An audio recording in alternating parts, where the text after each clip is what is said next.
The more I look at it, the more I think the Green Bay Packers will not be picking 52 overall come day 2 of the 2026 NFL Draft.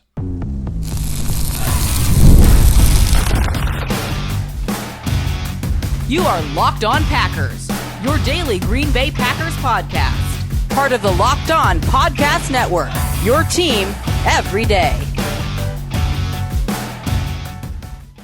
You are Locked On Packers, part of the Locked On Podcast Network, your team every day. I'm Peter Bukowski, and I cover the Packers for The Leap, a newsletter I would love for you to subscribe to. Thanks to everyone who makes Locked On Packers their first listen every day. We hope you like starting your day with us as much as we like starting our day with you here on Locked On Podcast Network, the #1 sports podcast network. On the show today, I think a trade up, I think a trade down. They could all be in the cards for the Green Bay Packers, and I want to talk through some of the scenarios there with what's going on. And this draft, I think I have found a way to express to you just how crazy this draft is in terms of the way these players are viewed, the consensus. Consensus in this draft is a misnomer. I don't know that there is a lot of consensus in this draft, but let's start with potential trade-up options for the Green Bay Packers. If they use, okay, now I like to use the Rich Hill trade chart. So the Rich Hill trade chart is a model that was created based on actual trades that have gone down over the last, let's say, decade. I don't know exactly what the number is. And so it is an updating of the Jimmy Johnson trade chart, which was used for years, but has now become outdated. Every NFL team has the analytics people that they use. And frankly, it was Kwesi Adolfo-Mensah thinking that he had, cracked the code on some new draft chart that ultimately led to his undoing. His drafting was the major problem. The free agents and some of the other moves that the team made worked. It was the draft that was the problem in Minnesota. So for the Packers, you take 52 and 84. That gets you to between, in 37 and 38. So is there a player in that range, 37, 38, in the 30s, someone that we expect to go late first, early second, that makes sense for the Green Bay Packers to mortgage their draft for? They already mortgaged their draft for Micah Parsons, but they are in win now mode. We know that. And Brian Gutekunst has not been afraid to trade up over the years. Now, trading up this far, oh boy, that would be a lot. That would be a lot. But some players potentially in that range. Cornerback Colton Hood is 37th on Todd McShay's board. Colton Hood is a damn good football player. Now, he's 30 on Dane Brugler's board in the Beast. So that would have to be a little bit of a fall, but if he gets to 37, 38, he could be the kind of player that you make that move up for. I think let's start here. The kinds of players you trade up in this draft for, or any draft, are premium position players. Brian Gutekunst traded up for Jordan Love, quarterback, no doubt premium position. He traded back, but then traded up for Jair Alexander, premium position. Now, he traded up for Darnell Savage, not a premium position as a safety, but was a profound position of need in that draft. And right now, cornerback is maybe not a profound position of need, because I think if they started one of Benjamin St-Juste, Carrington Valentine, and Keyshawn Nixon, some combination of those three guys with Javon Bullard and those safeties, I think they would be fine with it. The Packers did not have an NFL player to play safety opposite Adrian Amos. They needed to go up and get Darnell Savage, who was a day one starter for them. So they do have a history of doing this. If you're going to go up, it is either for a defensive tackle you think is a star, I can rush the passer, I can stop the run, I can do everything. It's got to be one of those guys. So, for example, Caden McDonald, who I have said is the only player I think in this draft that could day one, be the engine of your run defense. The only guy in this draft that I think that would be the case for. You can't trade up for that guy. The value of that guy is just not there. The difference between Cade McDonald and whoever you could just pick at 52, even if it's, Dominique Orange, who you guys know I don't love. You can't give up a third round pick to go up and get the delta between Cade McDonald and Dominique Orange. You just can't do that. To me, if you think Dominique Orange is the consensus player, is that guy in the 60s, is someone worth taking at 52, you can't. Now, Chris Johnson, another corner in that range, 39th overall on Todd McShay's board. In the Beast is a little bit higher, 24th for Dane Brugler. And remember, Dane and Todd both, they use their eyes when they scout and they use their ears. Those two guys are as plugged in. Daniel Jeremiah, add him in there too. Dane, like the Beast, you guys, is over 600 pages. He talks to family. He talks to friends. He talks to scouts. He talks to players. He talks to coaches. The Beast is as comprehensive a draft guide as anyone puts out. He basically is a scout, and not just an area scout. Like area scouts write up, like 50, 100, whatever it is, reports. He wrote up 600 pages worth of stuff. We're talking about 500 players that he evaluated and he scouted and he researched. Like, it's crazy what he did. And he said on the Athletic Football Show, there are times where he'll put stuff in there and scouts whose area those players are in, they go, man, I didn't know that. I should know that. And he's also hearing from the scouts. They're giving him information. And so these rankings, I think, give us a very good indication of what's going on here. Now, we've used the McGinn draft rankings, and we'll get to that in a second, because I think there's some crazy disparities in there that I think we have to touch on here. But those two players, for me, they're at the top of the list of guys that you would trade up for because they play a premium position and they play a position of need for the Packers. So those are two names, Colton Hood and Chris Johnson. If one of those guys falls out of the first round and all of a sudden you get to pick 37, pick 38, premium position player, potential core, like those guys are potential cornerback ones to me. Colton Hood and Chris Johnson. Chris Johnson is one of my absolute favorite players in this draft. I think he's like one of the 15 or 20 best players in the draft. If he falls, he is exactly the kind of guy you trade up for if you're in a Super Bowl window, which, by the way, the Green Bay Packers are, or at least believe themselves to be. Now, if you want to make a smaller trade up, by the way, I don't think you have to give up that much to go up and get one of these defensive tackles. I don't think any of the defensive tackles are worth that in a trade up. But let's say they wanted to take, let's say, their fourth round pick. By the Rich Hill trade chart, 52 plus 120 gets you to around the mid 40s.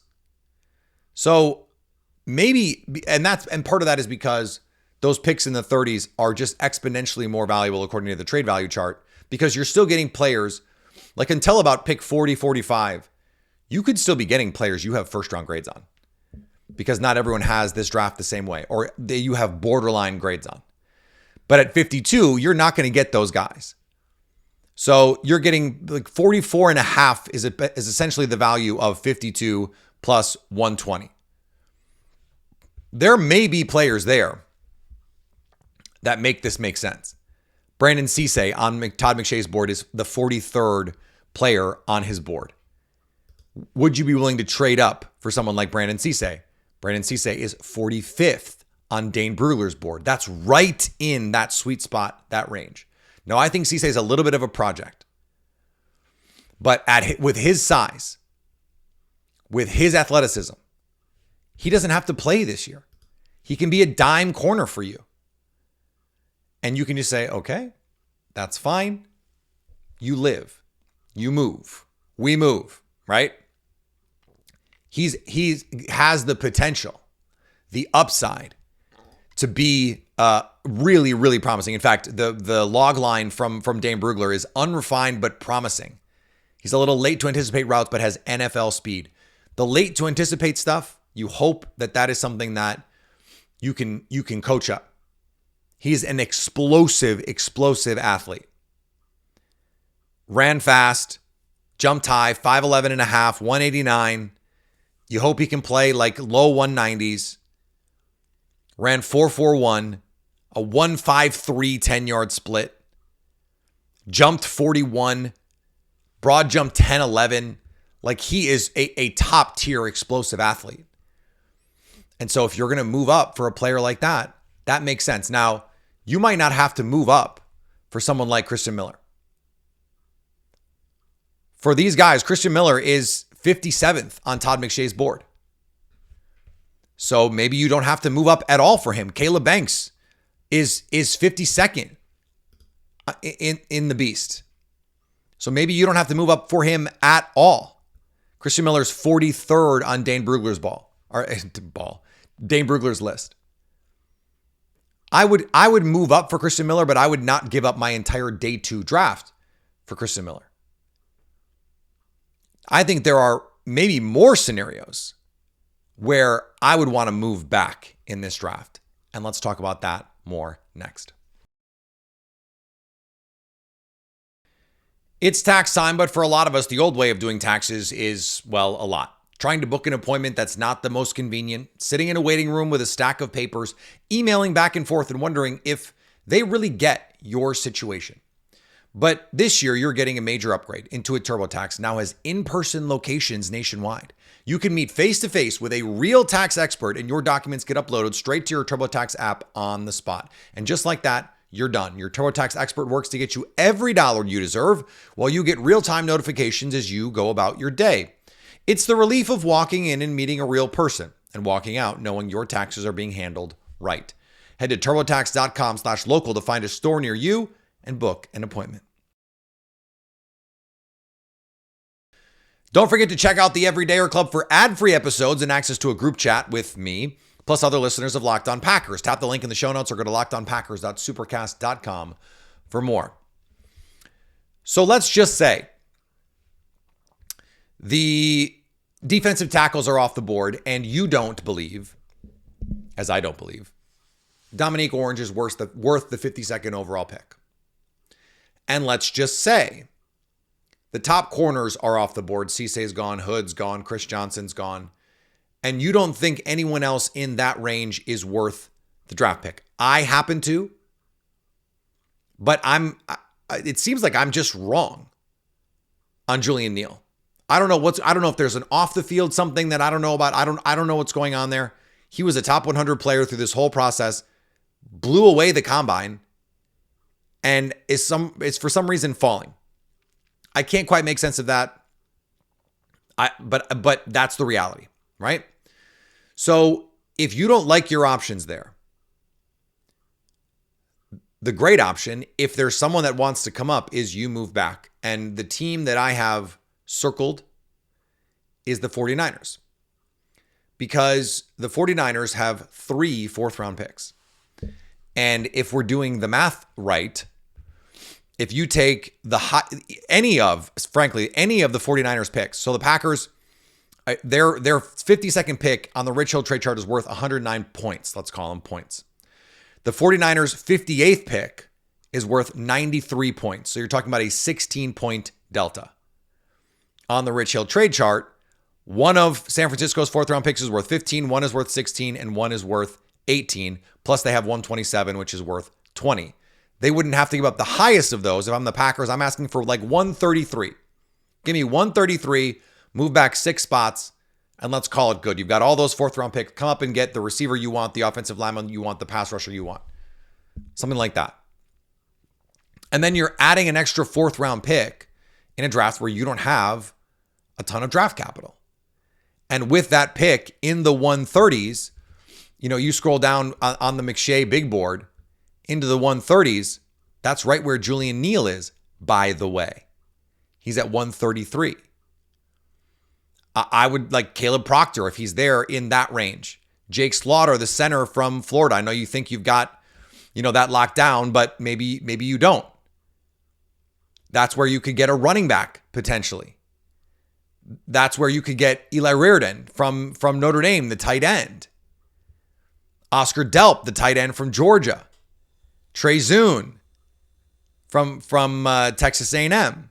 Will Lee is in that range for McShay from Texas A&M. That's where you're going to add value in this draft. And so I think for the Packers, if you can't get that impact defensive tackle and you can't get that corner, that really, really works for you. Now, I think not just 52 a trade back, but I think 84.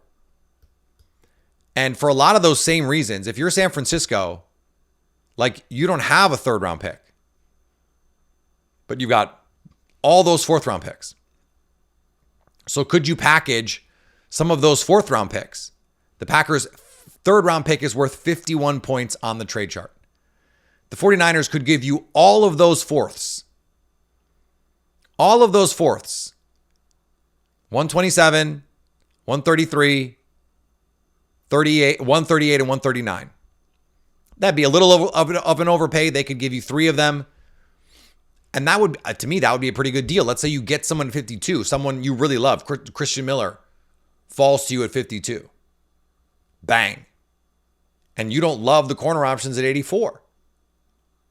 You could move back into the fourth, add a bunch of fourth round picks. You could grab linebackers. You could grab all sorts of stuff in that range. I think that works for the Packers as well. There could be some receivers in that range you might want to add. There could be some running backs in that range, Nick Singleton, that you might want to add. You could do a more straightforward trade back into the low 90s and add a fourth round pick. And then maybe you grab Mike Washington if he's still there. And by the way, we're going to talk about that in a second. There's a huge gap with some of this stuff. So as exciting as it is to trade up, and it is exciting, right? Like you're going up, and if you're a fan, you're going, man, the Packers are going all in on this, baby. Let's go. Let's go. The Packers are going, they're trading up. They're trading their 2 day 2 picks to go up and get a borderline first round player. They're getting that first round pick back. If I told you could trade 2 first round picks for Micah Parsons and then your day 2 picks for a player like Chris Johnson, a starting corner, a potential number 1 corner, sign me up. Sign me up. But if those corners are off the board and we think these defensive tackles are going to be off the board, if that happens, or maybe you can get Christian Miller at 52, but let's just say a trade down, especially with a team like San Francisco that's got all those fourth round picks. I think this draft is hardiest, is thickest, is girthiest from like the 50th player on the board to like the 150th player.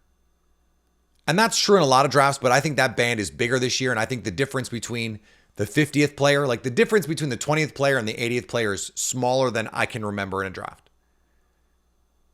You might be getting a guy at the end of the first round that another team has a third round grade on. And vice versa. You might be getting a player at the end of the third round at 84 that another team has a borderline first round grade on or has a mid second round grade on.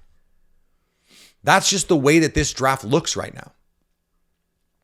And in a draft like that, I'd want to be going the other way. I'd be wanting to move back, accumulate assets. Now, the question that you have to ask if you're the Packers is how many roster spots do you actually have open? And that's where this gets interesting. So like, do you want a bunch of fourth round picks, or do you want to just try and take the highest graded player on your board at 84? Do you want to mess around with that? I think you have to have some players in mind. So if you're going to move back from 52, you have to do that knowing, okay, I would much rather take Dominique Orange at 58, at 60, at 62, add a pick and do it that way than, not reach necessarily, because you're probably going to have someone graded in that range. The Packers are going to spend months trying to figure out, okay, who are the guys we think are going to be there? We've got to love somebody. If we're going to stick and pick at 52, who's it going to be? We got to fall in love with someone. But maybe you don't have to fall in love with anybody. Maybe you can just move back, take the highest graded player, take your draft pick for your troubles, and move forward.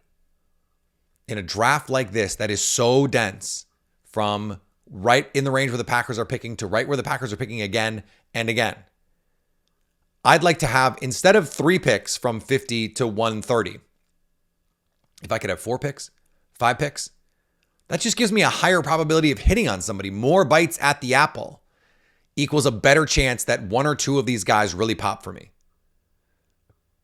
And if there's a really good player there, you don't trade back. Like that's always the pushback that I get. Well, what if so-and-so is there? Okay, then you draft him.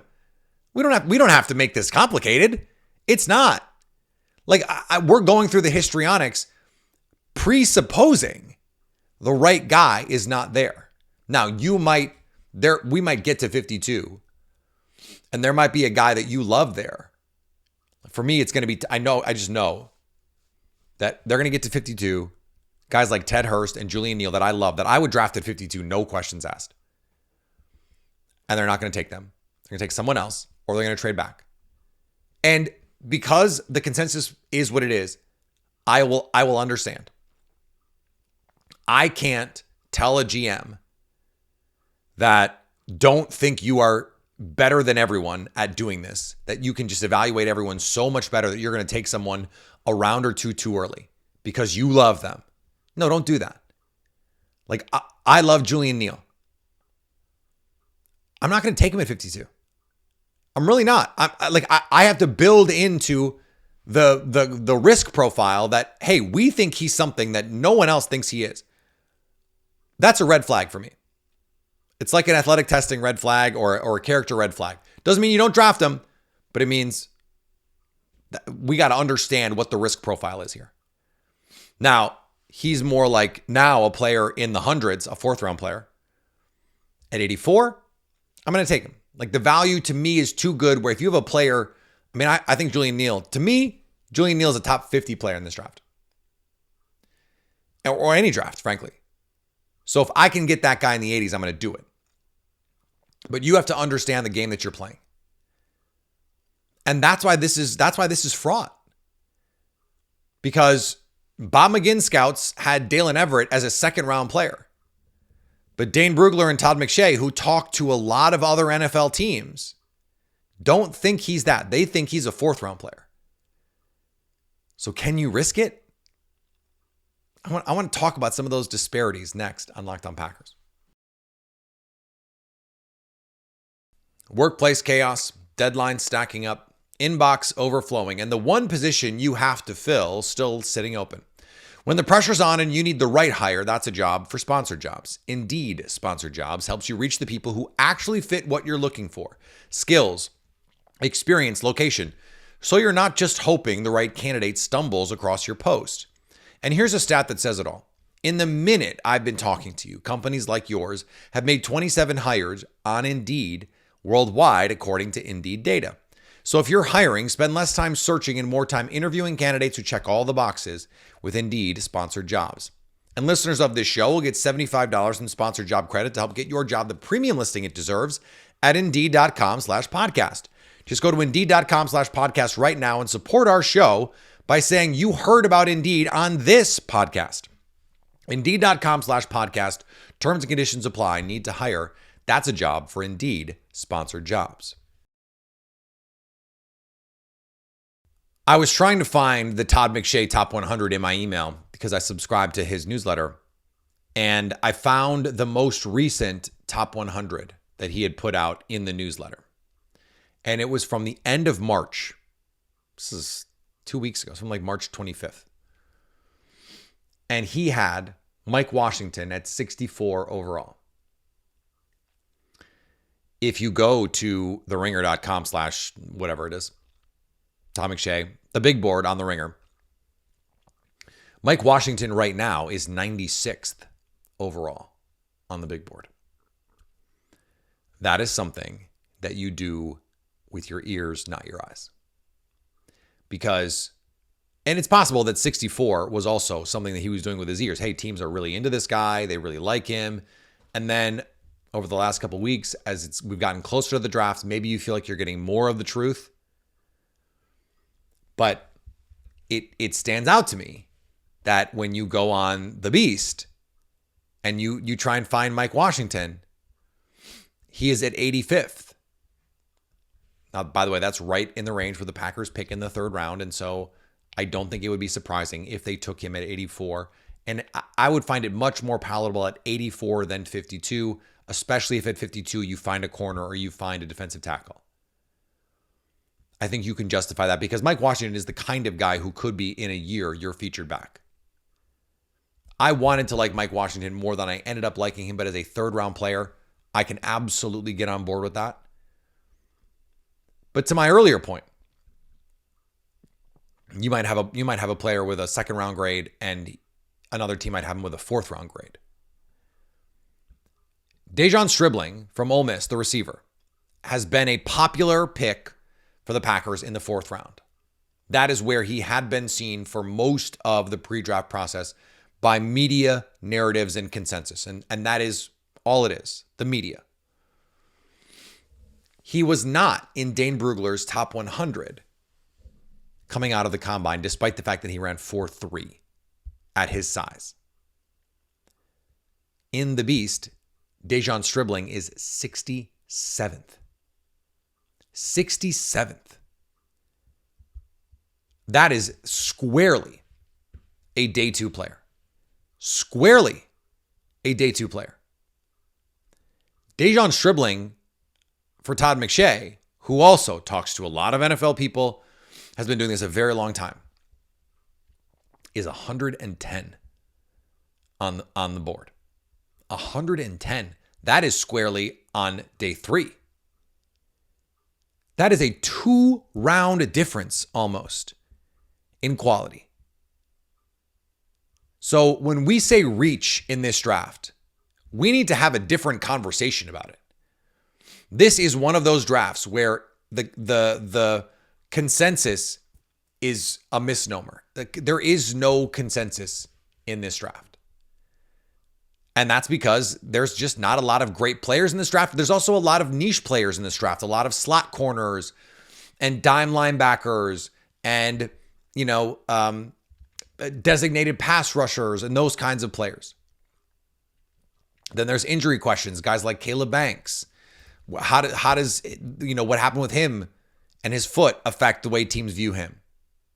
Dalen Everett is another player that is a prime example of this. The Bob McGinn survey had Dalen Everett square in round 2. A round 2 player. So think about Dejon Stribling's ranking. Todd McShay has Dalen Everett 112, right below Dejon Stribling. And when the Packers had Charles Demings in for a workout, I was like, well, by consensus, that guy's he's a UDFA, late. Excuse me. Todd McShay has Charles Demings 111th on his big board.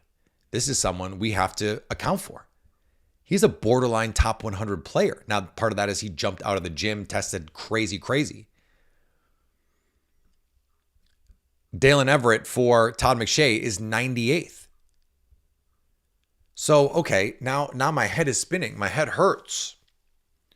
The Bob McGinn scouting survey, so we're talking about NFL scouts, had Dalen Everett somewhere between 32 and 65. Somewhere in there. Dane Brugler, who also scouts with his ears when it comes to the Beast, has Dalen Everett at 98. Borderline day 2 player, but a day 2 player.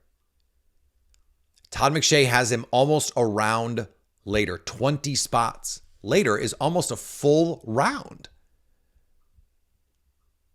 So this is why when I said, hey, look, Dalen Everett might be the pick at 52. Some scouts see him that way. Some scouts see him as a 4th round player, someone you might be able to get at 120. That is insanity, you guys. But that's the waters that we're swimming in this draft. So I want to prepare you for the chaos that is coming, because chaos is coming. All right, we've got our Friday news dump coming for you. Speaking of on its way, I don't want to say that word again. I don't want to give anyone any excuses to clip any of that. That is 12 Lambo time on Friday. Then we have our Sunday OT with Brandon Snide. We had our squad show last night. Had an absolute blast with Jason Hershorn, Jacob Westendorf, Brandon Snide on the squad show. Go check that out. Hang out with us. Thanks for tuning in to Locked On Packers. Always. Make sure to subscribe and follow Locked On Packers to get all the latest episodes. Follow me on all the social medias that you happen to be on. If you never miss an episode, the Everydayer Club is built for you. Get Locked On Packers ad-free, plus members-only Discord access and more. Head to lockedonpackers.supercast.com. For those of you on video, we send you to the first ever 24/7 national NFL YouTube channel. On audio, make your second listen Locked On NFL Draft. And always stay Locked On Packers.